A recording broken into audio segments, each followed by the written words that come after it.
அஸ்ஸலாமு அலைக்கும். Hello all. இன்றைக்கி நம்ம சப்பாத்திக்கு தொட்டுக்க சூப்பரான உருளைக்கிழங்கு கிரேவி எப்படி வைக்கிறதுன்னு பார்த்துடலாம். அதுக்கு ஒரு மிக்ஸி ஜார் எடுத்துக்கோங்க. அதில் 1/2 கப் அளவுக்கு தேங்காய் சேர்த்துக்கோங்க. 2 டேபிள் ஸ்பூன் அளவுக்கு பொரிகடலை சேர்த்துக்கோங்க.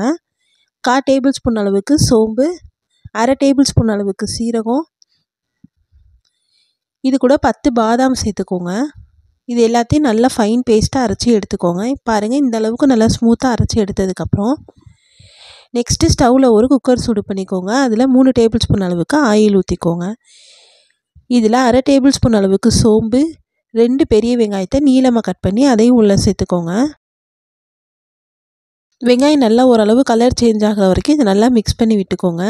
பாருங்கள், வெங்காயம் நல்லா இந்த அளவுக்கு கலர் சேஞ்ச் ஆனதுக்கப்புறம் இதில் 1 டேபிள் ஸ்பூன் அளவுக்கு இஞ்சி பூண்டு பேஸ்ட்டு சேர்த்துக்கோங்க. அதையும் நல்லா மிக்ஸ் பண்ணி விட்டுருங்க.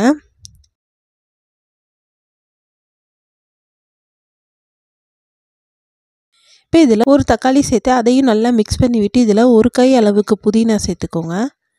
அதையும் நல்லா மிக்ஸ் பண்ணி விட்டுருங்க. இப்போ இதில் நம்ம மசாலா ஆட் பண்ணிடலாம். 1/2 டேபிள் ஸ்பூன் அளவுக்கு மிளகாய்த்தூள், 1/2 டேபிள் ஸ்பூன் அளவுக்கு மல்லித்தூள் ஆட் பண்ணிக்கோங்க. 1/4 டேபிள் ஸ்பூன் அளவுக்கு கரம் மசாலா சேர்த்து கொஞ்சமாக மஞ்சத்தூள் சேர்த்துக்கோங்க. இதையும் நல்லா மிக்ஸ் பண்ணி விட்டுருங்க. இப்போ நம்ம கட் பண்ணி வச்சுருக்க உருளைக்கிழங்கு எடுத்து உள்ளே சேர்த்துருங்க. இது கூட நம்ம அரைச்சி வச்சுருந்த மசாலா பேஸ்ட் தேவையான அளவு தண்ணி ஊற்றி இது எல்லாத்தையும் நல்லா மிக்ஸ் பண்ணி விட்டு எடுத்துக்கோங்க.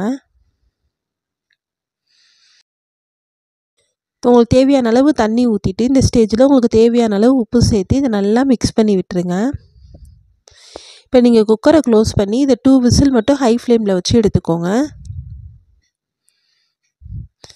இப்போ பாருங்கள், 2 விசில் விசில்லாம் போயிடுச்சு. நம்ம உருளைக்கிழங்கு கிரேவியும் சூப்பராக வந்திருக்கு.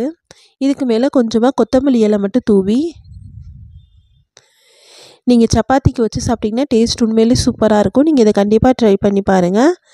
உங்களுக்கு இந்த வீடியோ பிடிச்சிருந்தால் சப்ஸ்கிரைப் பண்ணிக்கோங்க. தேங்க்ஸ் ஃபார் வாட்சிங்.